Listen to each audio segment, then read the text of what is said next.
In my previous video, we looked at improper integrals that had a vertical asymptote in the interval. In this video, we're going to consider what happens if we have a horizontal asymptote on our curve. So let's start with this. I'm going to be integrating from x is 2 all the way up to x is infinity.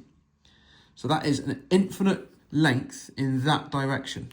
And sometimes integrals that look like this will converge to a number, and sometimes they will be infinite. They will diverge to infinity. So let's see what happens here. Now, just like in my previous video, we can't plug in x is infinity directly. And on this course, it is expected that you use limit notation. So we're going to take the limit as a tends to infinity of the integral from 2 to a of x to the minus 3 dx. Carry out this integral in terms of a. I'm going to limit as a tends to infinity of, add 1 to the power divided by new power, so it's going to be negative 1/2 x to the minus 2 between 2 and a, and then I can sub in my upper and lower limits.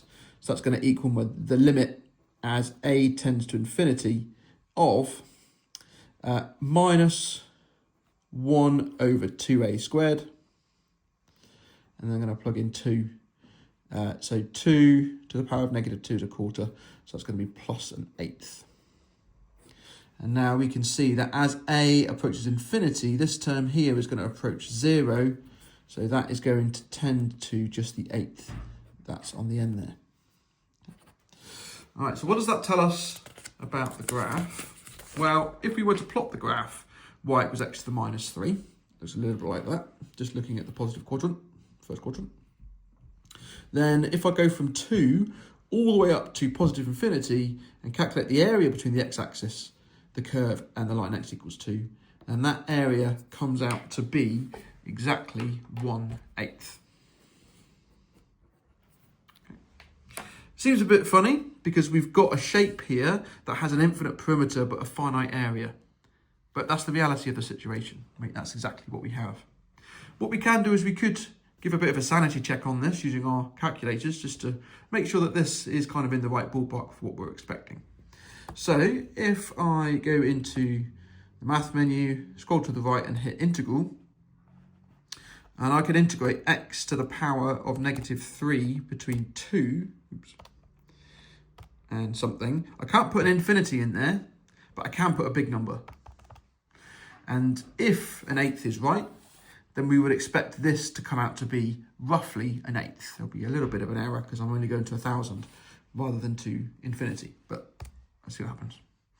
There we go, 0.1249995. That's very close to an eighth. So as I've answered this question and got an eighth, and I've got this on the calculator, I'd actually be very happy that that is the correct answer. And I'd move on to the next question.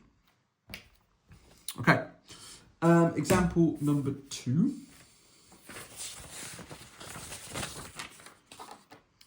I'm going to do this one. So again, it's an improper integral, not because of a vertical asymptote, because x is 0 is not in the interval, but it's an improper integral because I'm integrating to infinity. So to answer this, I need to introduce limit notation. So it's going to be the limit as a tends to infinity. And you don't need to put infinity from below, that's already implied. Of the integral from 1 to a of x to the negative 1/2 dx. And I can carry out that integral in terms of a. That's going to be the limit as a tends to infinity of, square bracket, 2 root x between 1 and a. And then if I plug in the limit, the a and the 1, I'll get the limit as a tends to infinity of 2 times the square root of a, subtract 2. But as a approaches infinity, the square root of a also approaches infinity. So this term here, this is going to diverge as a approaches infinity. So that tells me that this integral doesn't exist. The area that this represents is an infinite area. And we would conclude the question by saying, therefore, the integral from 1 to infinity of x to the negative 1/2 dx is undefined, or it diverges. So example number 2. And finally, example number 3. This time we're going to go from minus infinity up to 0 of a function. Okay, so it doesn't have to be a positive infinity at the top. It could be a negative infinity at the bottom. It could be a negative and a positive infinity. But you rarely see that at A level, but it could be. So what we're going to do here is we're going to calculate the limit as A tends to negative infinity this time of the integral from A to 0 of x times e to the x dx. And this is an A-level integral, integration by parts. Let's set u to be x, u primed is 1, v primed is e to the x, v is e to the x. So that is going to equal the limit as A tends to negative infinity of uv, which is x e to the x, between A and 0, subtract the integral between A and 0 of vu prime, which is e to the x dx. Carry out that integral. Got the limit as A tends to negative infinity of x e to the x minus e to the x between A and 0, which is equal to the limit as A tends to negative infinity of, plug in 0, I'm going to get 0 there. So I've got 0 times 1. Plug in 0, I'm going to get a minus 1 in there.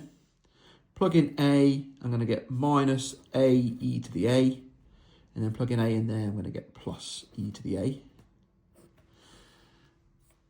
And as a tends to negative infinity, these two terms are both going to tend to 0. Even though this term's times by a, and that's because an exponential is so much more powerful than a linear, this is going to drag off to 0 much quicker before this drags off to negative infinity. So that is going to tend to 0. That is going to tend to 0. And therefore we're left with minus 1, which is the correct answer. If we were to sketch this graph, then we would have something that looks a little bit like this. Quick sketch. Obviously, it goes to the origin, because when x is 0, the integrand is 0. As x tends to positive infinity, this is going to blow up. And as x tends to negative infinity, that's going to be a negative asymptote. So we're going to come in from negative infinity, spin around down there somewhere, and it's going to shoot up to the origin, and it's going to blow up extremely quickly. So it's going to look something like that.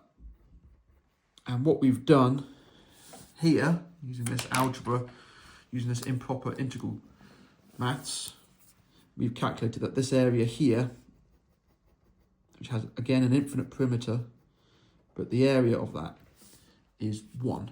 And it's negative because it's below the x-axis in this case. All right. Those are my 3 examples for this. If you have any questions, then please just drop a message in the comments. And thanks for watching.